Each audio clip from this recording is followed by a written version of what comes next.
Jamaah sekalian yang dirahmati Allah, sampailah pada acara inti kita pagi hari ini, yaitu penyampaian mau'izah hasanah, mengambil surah Al-Baqarah 256 yang akan dikupas tuntas oleh Al-Mukarram Bapak Kiai Haji Ahmad Wahyudi SMH. Kepada Bapak Yai kami sumanggakan. Allahumma shalli ala Muhammad. Assalamualaikum warahmatullahi wabarakatuh. Alhamdulillahi rabbil alamin. Hamdan li rabbinal azimil jalil. Salatan wa salaman li rasulihi Muhammadinil hadid jalil wa ala alihi wa sahbihi amsalil qanadil. Amma ba'du. Para jamaah rahmati Allah, alhamdulillah, mudah-mudahan pondok ini tidak berlebihan memberi label pondok kader, pondok yang nanti mudah-mudahan sesuai dengan cita-cita kita menjadi penerus para dai, menjadi penerus para kiai untuk menyebarkan dan membantu para ulama untuk menyebarkan apa yang menjadi ajaran Nabi besar Muhammad sallallahu alaihi wasallam. Untuk itu santri di sini dikuatkan menjaga warisan ulama. Yang pertama adalah nama pondok pesantren. Ini warisan ulama karena pondok pesantren itu ada sebelum ada Indonesia. Jadi sudah ada pondok pesantren. Pondok pesantren ini tempat di mana para ulama, para kiai merumuskan bagaimana penjajah yang sekian tahun lamanya menduduki tanah tumpah darah kita dirumuskan di situ. Para ulama bagaimana merancang sampai puncaknya adalah ada resolusi jihad. Maka ini kita warisi dan diwariskan kepada kita dengan nama tetap pondok pesantren. Kami tidak menggunakan nama yang lain, namanya tetap pondok pesantren, karena pondok pesantren nama asal dari satu kumpulan antara guru dengan murid yang berada dalam satu ruang, guru sebagai orang tua, guru sebagai teladan dan panutan disebut pengasuh. Yang kedua, di dalam pondok pesantren ini ciri-cirinya adalah harus ada kitab kuningnya. Kitab kuning itu ciri-ciri pondok pesantren. Model ngajinya sorogan, setoran kepada kiai. Itu ciri-ciri pondok pesantren. Jadi pondok pesantren kalau sudah kehilangan ciri-ciri itu, maka ruhnya hilang. Tidak ada kitab kuningnya, yang ada hanya sekolah saja, itu kehilangan ruh, nafas sebagai pondok pesantren. Ada sekolah nggak apa-apa, tetapi tidak boleh menghilangkan kitab kuningnya. Untuk itu kami tidak keburu-buru mendirikan sekolah, karena kita fokus untuk menjaga dan merawat kitab kuning warisan dari para ulama. Yang kedua ciri-cirinya, yang ketiga ciri-cirinya itu santri itu sarungan. Nah itu sarungan, kopiah, itu ciri-ciri santri. Yang keempat, santri itu kritis, berpikirnya bebas, karena dia tidak belajar di dalam kelas. Dia tidak pakai seragam, lebih modern daripada sekolah. Kalau sekolah kan pakai seragam, ada jam pelajaran. Di sini nggak ada jam pelajaran, sewaktu-waktu ngaji harus siap. Santri berarti siap pakai. Dia lebih modern, seperti orang di kampus itu kan tidak wajib seragam. Kalau SD, SMP, SMA kan seragam. Pesantren tidak seragam, berarti pesantren lebih modern daripada sekolah formal. Maka seragam santri tidak ada di sini, untuk menunjukkan bahwa ini ciri-ciri pondok pesantren. Nanti kalau diseragamkan seperti sekolahan. Yang terpenting warisan ulama adalah kitab kuning. Nah, kitab kuningnya pondok pesantren di mana-mana dasarnya adalah Fathul Qorib. Mudah-mudahan nggak berlebihan ya kalau jadikan pondok kader ya. Ya, tadi kayak Ataka yang maju tadi, kalau seandainya ada Ustadz sudah pantas nggak itu? Kan tinggal moles sedikit, jam terbangnya ditambah. Nanti kalau teman-teman, sahabat-sahabat, saudara-saudara kampung, ibu-ibu ada pengajian yasinan, tahlilan, pingin ngaji tentang haid, Ataka aja suruh ngaji. Nah gitu, misalnya mau ngaji bab tentang wudhu, nah, Rosi aja suruh ngaji, bawa kitab. Nah gitu ya. Di Patoman mau ngaji bab tentang mandi apa dan seterusnya, sholat, ya, Miranda aja suruh ngaji di sana. Nah gitu. Nah gitu ya, kira-kira cocok nggak jadi pondok kader ini? Alhamdulillah, mudah-mudahan saya ada penerusnya ini. Itu saya kira. Dan saya sudah alhamdulillah sudah puas tadi, nyaman, karena santri yang paling saya senangi sekaligus saya perhatikan, kalau ngaji gak saya sebut namanya itu ndak enak. Reza mana? Itu mesti saya sebut. Ndak tahu bibir saya itu mesti ngomong Reza mana itu, Dina mana, Nisa gitu mesti. Itu mulai dari awal karena itu santri sejarah dengan saya. Jadi pondok ini susah, pindah dari sana, ya termasuk 3 anak itu menjadi pilarnya pondok pesantren ini. Sak belinge, sak pintere, yang lain juga. Kalau yang laki yang rodok nemen itu sebenarnya Zidki saja nih, Mbak Tegar. Tapi saya kira alhamdulillah sudah pinter Pak, ya pinter sudah Pak, alhamdulillah. Baik, kita mulai ngaji. Saya akan mulai dari surat Al-Furqan, nanti ke surat Al-Baqarah 256, sekarang Al-Furqan ayat 23. Wa qadimna ila ma amilu min amalin faj'alnahu haba'an manthura. Orang-orang yang beramal sedekah, orang yang berbuat baik membantu tetangga, orang yang baik dengan temannya, sahabatnya, membangun gedung-gedung megah, menggunakan sekolah-sekolah untuk pendidikan, mencerdaskan anak. Apa saja namanya amal soleh? Amal apa saja sudah? Jika tidak dilandasi dengan iman, jika tidak dilandasi dengan iman dan bukan lillah karena Allah, apalagi di luar komitmen keagamaan yaitu dinul Islam, maka nanti akan dihadapi, kata Allah SWT, aku hadapi dia, amalnya aku hadapi dia. Semua amal yang dia setorkan kepada saya nanti itu akan menjadi haba'an manthura. Sesuatu yang lebih kecil dari debu itu namanya haba. Manthura yang menyebar, tidak ada gunanya, sia-sia. Bapak Ibu, semua kebaikan yang kita kerjakan kalau tidak lillah itu sia-sia. Mendidik anak, menyekolahkan anak, memberi uang kepada seseorang, membantu orang miskin, akhirnya punya pekerjaan. Orang yang nggak bekerja dikasih peluang menjadi orang yang bekerja, orang yang nggak cerdas dicerdaskan, keadaan yang susah menjadi dibahagiakan.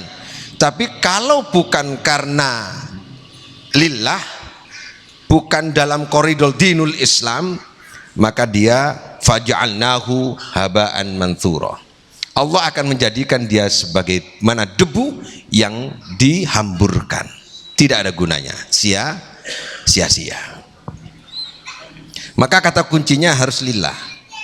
Lillah itu ikhlas. Ikhlas itu artinya karena Allah. Saya ulangi, ini makna yang kadang-kadang menyebar di masyarakat sudah kadung gak salah kaprah. Ikhlas dimaknai menerima. Ikhlas itu adalah karena Allah, berbuat karena Allah, itu artinya ikhlas. Kalau menerima ketentuan Allah namanya ridho. Ridho itu menerima ketentuan Allah, ketetapan Allah, pemberian Allah, perintah Allah, larangan Allah. Ridho dengan senang hati, dengan bahagia, dijalankan dengan penuh semangat, dan kemudian menyempurnakan seperti yang diharapkan oleh yang memberi. Itu namanya ridho. Kalau kita ridho atas perintah Allah untuk sholat, ya kita jalankan, menerima dengan senang hati, bukan dengan beban berat, bukan dengan terpaksa, karena ridho. Ridho itu tidak ada paksaan, menerimanya itu tidak ada paksaan, tidak ada beban, karena ridho. Ridho itu menerima. Nah, Allah itu memberi ridho, memberi dengan senang hati, melepas dengan senang hati, menjaga, memelihara, dan juga menyempurnakan dan membalasnya. Itu namanya ridho. Ini para jamaah rahmat Allah. Ini kadang-kadang di masyarakat antara ikhlas dan ridho ini simpang siur. Ikhlas itu lillah. Orang yang lillahi ta'ala dalam berjuang, itu setan tidak masuk bisa menggoda, nggak bisa. Orang yang ridho itu dengan senang hati dia menjalankannya. Jadi kalau kita terpaksa berpuasa, terpaksa sholat, terpaksa mengaji berat, itu belum ridho kepada Allah Subhanahu Wa Taala. Nah, atas pemberian Allah. Nah, wa qadimna, Allah akan menghadapi ini. Kami akan hadapi orang-orang yang membawa setoran rapotnya, bahwa di dunia saya telah membantu tetangga saya telah membangun masjid misalnya, saya telah membangun sekolah, saya pernah menyumbang dan mewakafkan tanah, misalnya seperti itu. Tapi bukan lillah, bukan karena Allah, bukan didasarkan iman, tidak didasarkan dalam koridor Islam, punya tujuan lain, maka waja'alnahu, ya, Allah akan menjadikan nanti atas apa yang pernah dilakukannya itu habaan manthura, seperti debu yang menyebar. Ini hati-hati para jamaah agar kita nggak sia-sia ini ya. Ngajikan anak nggak sia-sia. Awas, hati-hati niatnya. Jangan titip anak daripada kos larang, lek mondok murah. Nah itu lain. Awas itu, jangan salah niat ini. Harus lillah. Jangan salah niat ya Bu ya. Ini wali santri jangan salah niat. Lek nangkono kan ketat, anak-anak nggak bisa kemana-mana, enak di situ. Jangan begitu, karena ngaji. Tujuannya ngaji. Itu niatnya harus kuat. Ini para jamaah, kira-kira kita pingin nanti sia-sia nggak hidup kita ini? Kalau ingin sia-sia ya kerjakan sesuatu bukan karena Allah. Nah, di surat Al-Baqarah ayat 256, ayat ini sering disampaikan, dan ayat ini ada yang salah menafsirinya. La ikraha fiddin, tidak ada paksaan dalam agama. Itu menganggap agama sama. Tidak ada paksaan dalam agama Islam.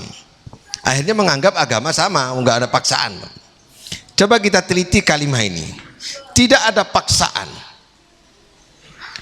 Kalau kita cinta kepada sesuatu, maka tidak ada paksaan kita untuk memiliki. Kalau kita cinta sama makanan, maka tidak usah dipaksa kita untuk memakannya. Kalau kita cinta kepada seseorang, maka kita tidak perlu dipaksa untuk menemui. Kalau kita cinta terhadap barang kita nggak usah dipaksa untuk memelihara. Tidak ada paksaan. Kalau sudah tidak ada paksaan dalam hati, berarti kita telah menyatakan, ini milik saya. Kalau ini milik saya, tidak usah dipaksa untuk memelihara. Itu tafsir yang pertama. Filosofinya sangat tinggi ini. Gak usah dipaksa santri itu untuk mengaji. Kalau dia tahu bahwa manfaatnya mengaji itu adalah menyelamatkan dunia dan akhiratnya, gak usah dipaksa. Kalau dia cinta,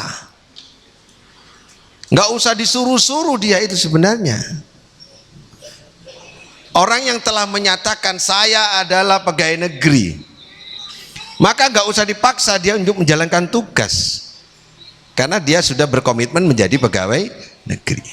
Orang yang selalu menyatakan bahwa saya adalah Islam, maka nggak usah dipaksa dia itu sholat, dia harus menjalankan sholat. Itu yang pertama. Bukan kemudian la ikraha fiddin, tidak ada paksaan, jadi agama apa saja sama, bukan begitu. Yang kedua, la ikraha fiddin, tidak ada paksaan fiddin dalam agama. Kenapa? Sebab kok tidak ada paksaan? Kenapa? Menimbulkan pertanyaan. Kenapa dalam agama Islam tidak dipaksa? Sebab Allah itu telah menyampaikan kebenaran. Qad tabayyana rusdu minal ghayyi. Sebab yang benar itu nyata. Putih itu putih, hitam itu hitam. Nyata. Sehingga orang yang sudah mengetahui putih, tidak usah dipaksa itu mengatakan ini putih. Coba, ibu saya tanya, gedung ini, tembok ini putih enggak? Apa perlu saya paksa ibu? Ini katakan putih. Awas ya, kalau nggak putih awas loh. Apa? Perlu nggak? Saya ancam dengan senjata, ibu harus mengatakan putih. Ini putih loh ya, awas kalau nggak putih. Jas saya hitam. Hitam toh? Putih apa hitam? Apa perlu saya paksa ibu mengatakan ini hitam? Enggak kan? Iya. Kan sudah jelas bahwa Islam itu benar. Makanya begini para jamaah rahmati Allah ya, pelan-pelan ini. Mereka itu sibuk untuk menghancurkan Islam dengan segala cara, hasud, fitnah, macam-macam. Bagaimana Islam itu dihancurkan? Kenapa kok ingin dihancurkan? Karena Islam itu nyata benarnya. Dia sibuk merubah putih menjadi kuning. Dia sibuk meyakinkan orang bahwa ini adalah hitam, padahal tembok ini putih. Dia sibuk mencoba merusak nama Islam, padahal Islam itu tidak bisa dirusak, sebab Islam itu sudah benar. Jadi kalau itu sudah putih, nggak usah dipaksa bahwa itu adalah putih, karena ibu tahu. Maka para jamaah rahmati Allah, tafsir yang kedua yang dimaksud la ikraha fid din adalah karena nyata kebenaran itu nggak usah dipaksa. Apakah dia terpaksa? Ini pertanyaan kedua. Ini secara hakiki ya. Orang yang tidak memegang teguh agama Islam itu terpaksa memegang teguh agamanya. Saya ulang. Orang yang tidak teguh memegang agama Islam sebenarnya dia terpaksa memegang teguh apa yang diyakininya. Dia terpaksa. Karena sebenarnya dia tahu bahwa Islam itu benar. Tapi dia terpaksa untuk meyakinkan apa yang diyakini itu benar. Kebenaran itu tidak bisa ditolak, tapi hanya bisa dikelabui oleh mereka. Bisa terima ini? Oke. Kalau ada orang lebih yakin kepada yang lain, itu sebenarnya dia meyakini kepada yang lain itu terpaksa. Dia tahu karena Islam itu benar. Dicari celah-celah salahnya, diselidiki kesalahan-kesalahannya, diteliti kesalahan-kesalahannya. Dia tidak temukan itu. Tentang Nabi Muhammad dengan nikah dengan Siti Aisyah dipersoalkan. Katanya menikah dengan anak-anak. Dijadikan isu. Diviralkan, kemudian menghina, menista agama. Katanya Al-Quran itu dan seterusnya dan seterusnya. Terus dibully. Pembawa ajarannya, ulamanya pun dibully. Dia sibuk merubah putih menjadi hitam, nggak bisa. Oleh karena itu nggak perlu dipaksa orang itu suruh mengatakan putih kalau itu memang hitam. Coba yang sebelah kanan saya ini perempuan apa laki-laki? Bapak-bapak nggak usah pernah terpaksa mengatakan itu perempuan, karena memang perempuan dan tidak usah dibuktikan itu sudah perempuan. Sebaliknya begitu, kebenaran itu kebenaran, nggak usah dipaksa orang itu sesungguhnya meyakini kebenaran. Yang jadi soal kesulitannya adalah kita ini mengetahui yang benar dan mengetahui yang salah itu yang mana. Ini yang benar yang mana, yang salah yang mana. Ini catatan pinggirnya ya. Di blok ini, di stabilo, di blok stabilo garis tebal, terus fontnya dihitamkan keras. Orang yang bisa membedakan kebenaran dan kesalahan, itulah orang yang dapat hidayah. Orang yang bisa membedakan kebenaran dan kesalahan, orang yang menemukan bahwa ini benar, ini salah, itu ciri-ciri orang yang mendapatkan hidayah. Sekarang ini, hari ini, kita ini sulitan. Ini sing bener sing di. Ini yang benar yang mana? Informasi yang benar yang mana? Saking cepatnya arus informasi, kita sudah kesulitan menemukan kebenaran, memilih kebenaran, menyatakan. Kadang-kadang terbalik, yang benar dianggap hoax, yang hoax dianggap benar. Jadi hal yang mahal bagi seorang muslim adalah apabila kita ini bisa membedakan yang benar dengan yang salah. Contoh ya, contoh ini contoh. Ada orang suka sholat, zuhurnya tekun, pokoknya 5 waktunya tepat waktu, rawatibnya bagus, semua bagus, baca Qur'annya fasih, benar nggak? Baik toh, baik toh, ngaji terus. Suatu saat datang ke masjid, duduk di masjid ada kotoran. Ya apa takmir ini, gak bersih ya nih, gak entos ngurusi masjid. Benar nggak? Benar nggak? Enggak, orang yang ahli ibadah tadi di dalam masjid terus nyelatu takmir, benar nggak? Benar nggak? Salah. Dia pelaku kebenaran, tapi sekaligus dia pelaku kesalahan. Karena ketika dia melakukan benar, dia mengoreksi salah orang. Awas, hati-hati. Orang yang ahli ibadah jangan ngoreksi ibadah orang. Orang yang ahli ibadah jangan menempatkan dia telah benar dan orang lain salah. Sehingga orang yang sering mengatakan dirinya benar dan ahli ibadah itu sering menuntut. Itu kesesatan tauhid namanya. Orang yang sering menuntut atas agamanya dan kepada Tuhannya padahal dia ahli ibadah, itu orang yang tidak dapat hidayah. Aku ini sholat tahajud bendino, mosok aku ya, awakku kayak gini, awakmu gak tahu satu kok sugih, nuntut kepada Allah. Awas, hati-hati. Dia itu benar sudah menjalankan ibadah, sudah sholat, dia tekun. Ketika muncul perasaannya bahwa dia baik, lalu kemudian menuntut, ini hati-hati. Ini menuntut namanya. Jangan kita melakukan benar sekaligus bercampur dengan kesalahan.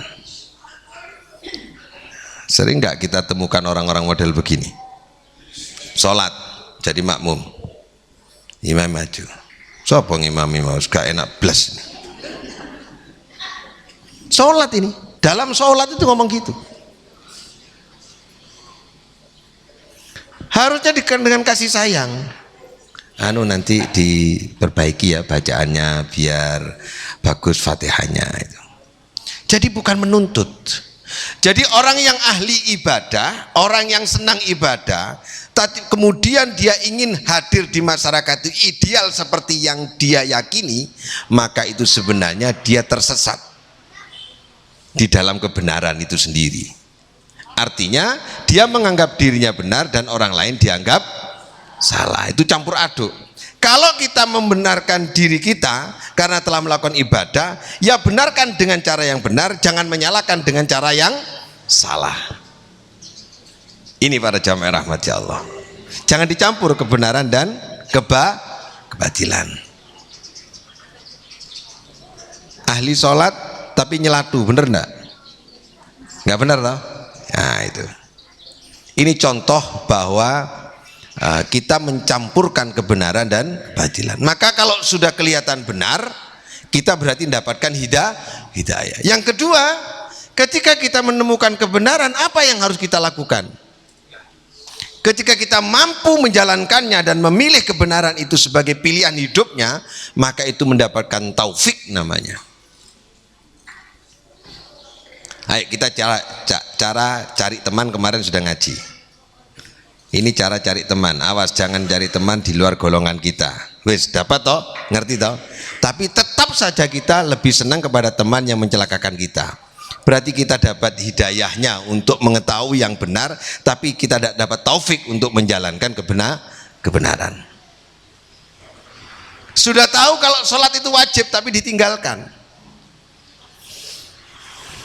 Ini contoh para jamaah rahmatullah. La ikraha fiddin, qad tabayyana rusdu minal ghayy.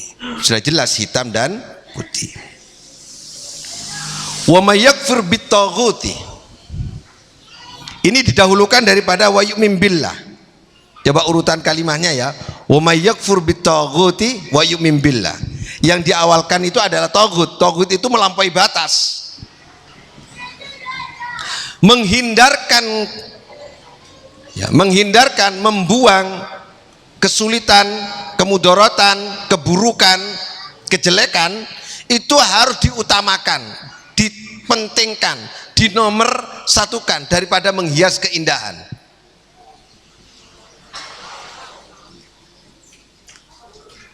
Kotoran itu didahulukan daripada membersihkan atau memberi keindahan kepada sesuatu yang bersih. Jadi barang yang kotor dibersihkan dulu, baru mikirkan yang bersih. Jangan berpikir yang bersih kalau kotorannya tidak dibuang. Urutan kalimat ini adalah tidak boleh kita melampaui batas. Itu kesalahan. Itu kemudaratan. Itu keburukan. Maka harus kita tinggalkan dulu. Coba filsafatnya. La ilaha illallah. Tidak ada dulu, baru Allah, kecuali Allah. Meniadakan dulu sesuatu selain Allah dulu, ditiadakan dulu baru kepada Allah. Jangan kita yakin kepada Allah tapi hati kita masih menyatakan ada selain Allah. Ditiadakan dulu. Filsafatnya adalah la ilaha, tidak ada Tuhan kecuali Allah. Tidak ada keburukan kecuali kebenaran. Hapus dulu kotorannya, buang dulu maksiatnya, baru menghiasi kemudian keindahan ibadah. Jangan kita menghias keindahan ibadah kita dengan tahajud, dengan duha, dengan sholat-sholat, tapi kita ini sesungguhnya masih hasud, ghibah, namimah, iri, dengki, masih hidup di tubuh kita. Itu kita buang agar tahajud kita, agar duha kita, agar rawatib kita, agar sunnah-sunnah yang kita lakukan itu dalam kondisi lillah. Tata urutannya begitu. Tapi bukan berarti si aku gurung iso mbak iri, aku gak sholat dhisik, gak begitu. Enggak begitu. Jadi harus begitu. Hati-hati para jamaah rahmati Allah. Ini filosofinya begitu. Faqadis tamsaka bil urwatil wusqa lam fisama laha. Kalau pegang kebenaran, keyakinan bahwa ini putih, pegang dengan erat. Istamsaka, teguh, kuat, megangnya kuat. Dengan tali yang kuat, yang tidak putus. Ada 3 kalimat itu. Faqadis tamsaka bil urwatil wusqa lam fisama laha. 3. Pegangnya kuat, talinya kuat, tidak putus. Jadi kalau pegang agama harus kuat. Anak saya harus ngaji, umpama begitu. Terus ada lomba futsal, milih yang mana saya? Harus ngaji. Anaknya nangis, harus ngaji. Pegang teguh, teguh terus, ini harus pegang ini. Jangan kalah dengan futsal. Teguh ini harus tegang terus. Tamparnya harus kuat, jangan dilepas anak ini. Kemarin soalnya ada orang datang ke pondok, Pak, pingin ngaji di sini, pingin mondok di sini, tapi yang bisa futsal, tetap futsal. Nah ini kan berarti pegangannya nggak kuat. Jadi kalau ngaji yang kuat, ibu yang kuat, wali santri yang kuat. Kono jok mulai lek gurung pinter, yang kuat. Saya terus terang salut sama bapaknya Reza itu. Ngomongnya kasar tapi benar. Kon lek mulai teko pondok tak kampleng kon. Ngono lek ngomong. awas kan, muarah dia. Nah itu kuat namanya pegangannya. Tidak harus marah ya, tapi maksudnya kuat. Kuat pegangannya. Jangan anu Pak, kasihan nangis terus ya Pak. Nah, lo gak kuat itu, sido gak pinter anaknya. Ibunya Mimin, semarahi Mimin, pulang, datang ke sini. Pokok mboten bi, pokok teng mriki. Lek sampai medal saking mriki kula mboten bi. Oh, lah itu pegang teguh, kuat namanya. Jangan goyah karena keinginan anak. Ibunya Nisa juga begitu. Kalau nggak mondok keluar saja, nggak usah sekolah sekalian. Saya nggak nyangka ibunya Dina lagi. Anu Bu, saya itu kalau mondok kalau sekolah ngatur waktu angel, ngatur mikir angel, sumpek, stres saya. Ngajinya padat, sekolahnya padat. Apa kata ibunya? Karuan gak usah sekolah, pokok ojo gak sampai gak ngaji. Pegang teguh. Apa yang terjadi? Ya kena semua, sekolahnya bagus, lancar, ngajinya. Ini yang teguh ini. Pegangannya teguh. Talinya harus kuat. Dayat. Mana Dayat? Nah, Dayat ada di mana? Nah, Dayat itu juga. Itu orang sepekan. Pokok kudu mulai, harus pulang. Jangan mondok di sana karena sepekan dari sini jaraknya itu kalau perjalanan 12 kali 18 jam. Dari Sumeneb itu 12 jam. Dari sini 6 jam. Apa anaknya? Enggak, ini yang kuat anaknya, bukan ibunya. Bapak ibunya pingin pulang, anaknya enggak aku. Bapak wis maki dikira aku tetap mondok. Kuat. Apa yang terjadi? Bapak ibunya, iya wis di situ enggak apa-apa. Loh, harus kuat. Pegang agama harus kuat, jangan digoda. Jangan tergoda. Kalau enggak kuat enggak jadi pondok pesantren ini. Harus kuat. Sebab wis gak sido nang kono klangkene. Baba wis dia utang gak apa-apa. Baba wis. Iya. Enggak masalah, kuat, harus kuat ya. Harus pegang prinsip keagamaan. Jangan goyah. Jangan takut, pegang teguh.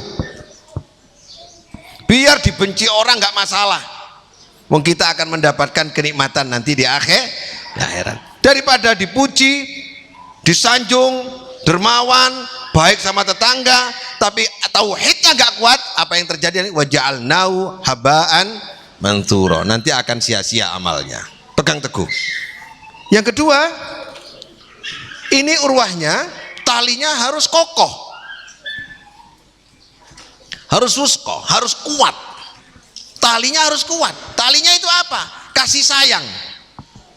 Hubungan ibu dengan anak harus ada kasih sayang, harus kuat. Jangan dicampakkan. Jadi pegangannya kuat, talinya kuat. Talinya apa? Din. Din itu kuat. Dinullah itu kuat, mesti benar, lengkap, sempurna. Islam itu lengkap, sempurna, benar, mulia. Itu ulwatil wusqa.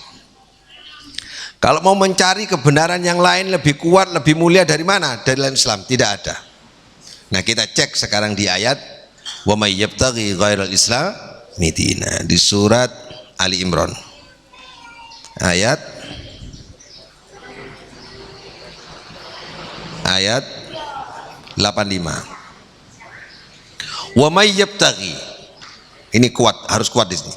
Wa may yabtaghi ghairal islami dinan, orang yang mencari agama di luar Islam, orang yang mencari sesuatu sistem metodologi hubungan dengan Allah di luar cara yang ditentukan Islam, fala yuqbala minhu, akan tertolak, tidak dikabulkan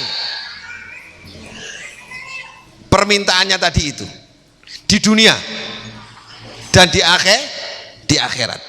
Dunia dan akhirat tidak dapat. Sekarang sama dengan begini, umpama ibu bekerja ke saya, Bu Endang bekerja ke saya, membantu saya. Terus satu saat Bu Endang ternyata minta gaji ke Pak Hafid. Kira-kira salah nggak? Ngabdinya bukan kepada Allah, cara kerjanya bukan seperti cara yang ditentukan Allah, tapi mau masuk surganya Allah. Logik nggak? Minta pahala dari Allah, karena la ilaha il, tidak ada Tuhan selain Allah, pencipta hanya satu, yaitu Allah. Tapi yang mengabdi dia kepada selain Allah, lalu minta ganjaran kepada Allah. Mau nggak kerja sama Pak Hafid kok minta gaji sama Pak Hafid? Itu kan gorokane kelebon keler itu jenis. Bisa terima ya Bu ya. Nah ini harus kuat dan harus diyakini bahwa Islam itu sistem yang sempurna. Wa huwa fil akhirati minal khasirin. Di dunia itu fala yuqbala minhu. Wa fil akhirati, ya, di dalam akhirat, fil akhirati minal khasirin. Dia rugi. Sudah yakin sama Islam? Membawa kebaikan dunia dan akhirat? Pegang teguh. Caranya gimana Pak? Kalau Islam mengatakan bahwa tujuan hidup ini adalah ibadah, ya ibadah, tidak usah ragu-ragu. Jangan mengukur apa-apa dengan kebendaan dan harta. Ini para jamaah rahmat Allah. Itu kalau kita mau menyebutkan bahwa Urwatil Wusqa itu adalah agama Islam yang tidak akan pernah dia itu punya kesalahan setitik pun, tidak ada celah. Coba kita lihat surah Al-Maidah ayat 3. Al-yauma akmaltu lakum dinakum wa atmamtu alaikum nikmati wa raditu lakumul islam madina. Islam itu akmal, sempurna. Fikih yang sempurna itu Islam. Hukum yang sempurna itu Islam. Konsep ketuhanan ada di Islam. Akhlak, konsep sosiologi ada di Islam. Hubungan interaksi sosial, aturannya itu ada di Islam yang sempurna. Hukum yang detail sampai ngurusi waris itu Islam. Sampai cerai itu loh diatur. Coba ibu kalau nikah ya, angka uzawwijuka ala ma amarakallahu bihi min imsakin bima'rufin au tasrihin bi ihsan. Kamu tak nikahkan karena ini perintah Allah Subhanahu wa taala. Kalau kamu memang jodoh dan kamu kuat, jadilah jodoh yang dengan perbuatan yang baik. Lakukan hubunganmu dengan ma'ruf. Jika harus terpisah yang baik. Coba imajiner sekali, jangkauannya ke depan. Orang nikah itu disiapkan cerainya juga. Konsep mana yang ada itu? Konsep cerai yang mana yang ada milik kecuali Islam? Sampai urusan cerai disiapkan. Ini kesempurnaannya, karena tidak bisa menghindari keniscayaan. Ini kebenaran. Orang itu kadang-kadang ada ketidakcocokan. Ketika kamu tidak cocok, bisa kamu cerai. Tapi ketika cocok, jalani dengan ma'ruf. Min imsakin bi ma'rufin au tasrihin bi ihsan. Makanya orang menikahkan uzawwijuka ala ma amarakallahu bihi min imsakin bi ma'rufin au tasrihin bi ihsan. Kon tak nikahno. Lek kon cocok harus dengan ma'ruf, dengan cara-cara yang ma'ruf. Lek wis pancen gak iso kudu cerai, ya cerai dengan baik. Konsepnya sempurna. Hutang piutang diatur. Luar biasa enggak? Cari konsep yang lengkap kecuali konsepnya Islam, dinul Islam. Din itu din artinya hubungan antara Allah dengan manusia.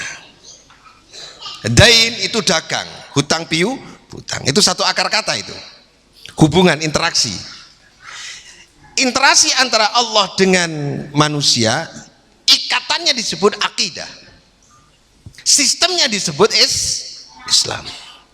Ikatan hubungannya disebut din. Makanya besok ila yaumid din, maliki yaumid din. Besok orang yang ada ikatan dengan Allah akan dimintai pertanggungjawaban ketika dia melakukan transaksi dengan Allah Subhanahu wa ta'ala. Sistem yang digunakan adalah Islam. Kalau kita berhubungan dengan Allah harus menggunakan sistem Islam, yaitu dengan sholat, bukan dengan eling. Kan ada yang penting eling. Gak ngono sistemnya. Kudu sholat. Ini para jamaah rahmat Allah. Al yauma akmaltu lakum, akmal, lengkap, sempurna. Islam itu sempurna.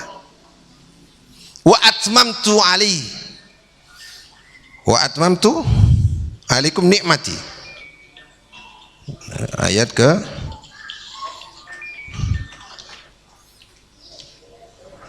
ayat ketiga ya. Al-yawma akmaltu lakum dinakum wa atmamtu alaikum nikmati. Atmam menggunakan tamam. Apa artinya? Nikmat itu akan cukup sempurna apabila dengan Islam. Kalau tidak dengan itu gak bisa. Misalnya bapak ibu punya harta, bapak ibu punya istri, suami, bapak ibu punya rumah, punya jabatan, punya kedudukan. Ini kalau tidak diatur dengan cara Islam, maka itu tidak cukup akan mendapatkan kenikmatan. Contoh, saya punya uang, harta banyak, akan menemukan kenikmatan apabila digunakan dengan cara Islam, yaitu salah satunya sedekah. Nikmatnya di situ. Nikmatnya orang punya harta itu kalau memberi. Nikmatnya orang punya harta kalau berbagi. Nikmatnya orang punya kekuasaan kalau amanah. Nikmatnya orang punya umur panjang apabila dia ibadah. Terus begitu. Nah, itu namanya atmam. Nikmati. Atmamtu alaikum nikmati. Wa raditu lakumul Islam madinah.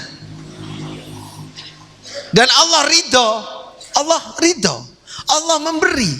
Allah yang menyerahkan Islam kepada kita, menyerahkan ke hati kita, meluaskan hati kita untuk menerima dengan kasih sayang. Berarti Allah telah memilih kita untuk menjadi orang yang disayangi oleh Allah Subhanahu wa ta'ala. Jadi jangan cari yang lain para jamaah rahmat Allah. Pun kalau sudah mengerti kalau agama Islam seperti itu, perlu dipaksa enggak ibadah? La ikraha fiddin. Perlu dipaksa enggak kita sholat? Perlu dipaksa enggak kita ngaji? Perlu dipaksa enggak kita ini menelusuri kebenaran Al-Quran yang ada dalam isi-isi dan bait-baitnya? Perlu enggak kita dipaksa? Kan tidak toh? Nah itu yang dimaksud la ikraha fiddin. Ini ngajinya rada anu didik, rada dhuwur-dhuwur didik lah. Agak susah-susah mikirnya sedikit-sedikit. Tapi bisa diterima ya Bu ya? Nyandak nggih? Nyandak nggih? Alhamdulillah, mudah-mudahan. Jadi begini para jamaah, kalau kita ingin menghindari kesia-siaan amal kita, jangan sekali-kali kita tidak menyandarkan apa yang kita miliki kepada Allah Subhanahu wa ta'ala. Mulai sekarang, ikhlas itu maknanya lillah. Jangan dimaknai lain-lain. Ikhlas itu maknanya lillah. Berarti kalau apa-apa kita kerjakan karena Allah berarti ikhlas. Ridho artinya menerima bongkoan. Apa menerima? Iya wis trimon ing pandum niku napa jenenge? Nerima. Orang kalau menerima, disuruh menerima itu nyaman enggak? Senang enggak? Nah, senang. Karena yang menyuruh disenangi, akhirnya yang disuruh juga disenangi. Kalau senang ketemu senang namanya ridho. Rodiyatam mardiyah. Maka besok orang yang ridho dengan agama Islam, dengan menjalankannya dengan penuh dengan keridhoan, karena Allah telah ridho Islam menjadi agama kita, maka besok tidak dimasukkan neraka, tidak dimasukkan neraka, tapi disuruh masuk neraka. Tidak dimasukkan ke surga, tidak dimasukkan di surga melalui hisab, tapi disuruh masuk surga tanpa hisab. Dan tidak perlu dihisab untuk masuk neraka karena dia dipanggil untuk masuk surga. Ya ayatuhan nafsul mutmainnah, hei dipanggil. dipanggil begini, hei, sini, hei, dipanggil. Jadi masuk surga itu dipanggil. Nggak usah kepingin masuk surga, nggak usah kepingin masuk surga, tapi kemudian disuruh masuk surga. Nggak usah bermimpi masuk surga, tiba-tiba ada di surga. Karena radiyatan mardiyah. Fadkhuli fi ibadi wadkhuli jannati. Kesini masuk surga, dikongkon mlebu surga niku. Jangan nggak usah kepingin mlebu surga, pokok hubungan kali Allah niku sae, ridho kali apa yang diperintah oleh Allah Subhanahu wa taala, masuk surga itu tanpa hisab. Pingin apa mboten? Yakin? Yakin? Kok ragu yakin ini? Masuk neraka pun nggak perlu takut. Neraka milik siapa? Yang buat? Kok rada abad ya rasanya. Artinya kita ini jangan karena ada neraka kita ibadah, dan jangan karena surga kita semangat untuk ibadah, tapi karena Allah. Itu para jamaah rahmat Allah, mudah-mudahan ada manfaatnya. Sekali lagi kesimpulannya, ikhlas itu karena Allah. Ridho itu menerima pemberian dengan baik, dengan senang hati, dengan tulus, dan menyempurnakan seluruh yang diperintahkan oleh Allah Subhanahu wa taala, termasuk menghindari maksiat yang dilarang oleh Allah. Itu ridho. Jangan begini, iki kok dilarang sih, seandainya nggak dilarang kan enak. Ridho aja, ridho. Jadi kalau ridho itu memang susah, menerima apa adanya itu susah, tapi kalau bisa insya Allah luar biasa. Allah juga ridho. Allah juga ridho sebabnya. Kalau ridho ketemu ridho, maka akan masuk surga tanpa hisab. Dipanggil oleh Allah Subhanahu wa taala. Saya kira demikian para jamaah rahmat Allah, mudah-mudahan ada manfaatnya yang saya sampaikan, dan semoga Ahad pagi yang akan datang semakin hari semakin baik, semakin bermanfaat ilmu yang kita kaji setiap pagi, dan mudah-mudahan silaturahim kita ini, perjumpaan kita ini menjadi awal dari perjumpaan kita nanti di akhiratnya Allah Subhanahu wa taala. Saya kira demikian, dan mohon maaf, wallahul muwaffiq ila aqwamit thoriq. Wassalamualaikum warahmatullahi wabarakatuh.